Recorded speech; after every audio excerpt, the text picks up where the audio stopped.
المسلمين تندم واحد مودا إن يسوسوا أروريان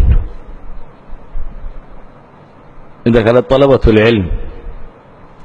بيت شبه يمتهد وحانو قدن لي بيت شبه يمتهد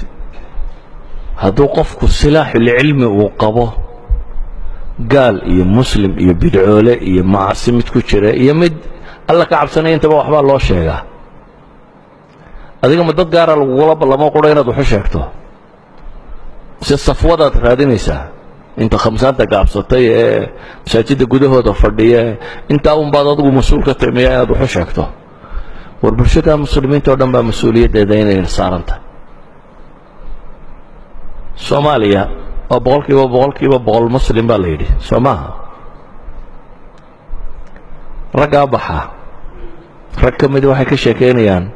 dhulkeenan Soomaaliyeed dad badan oo degan oo la ilaaha illa Allah aqoon inay joogaan rumaysanaysa abdirashiid shaqale shoofa ka warramay ku yiri ilaahiya nabigu maxay suuyin oo nasab ka dhaxaysiinaya Soomaalina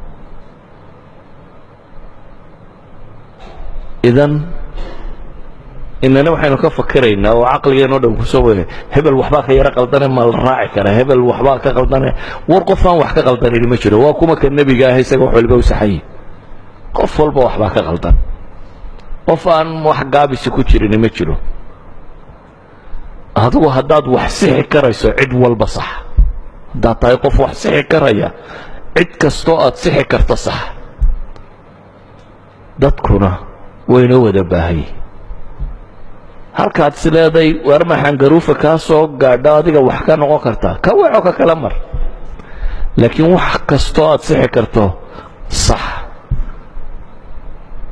nabi maxamedna aayadna noqotay iga gaarsi alayhi salaatu wasalaam tilmaamaya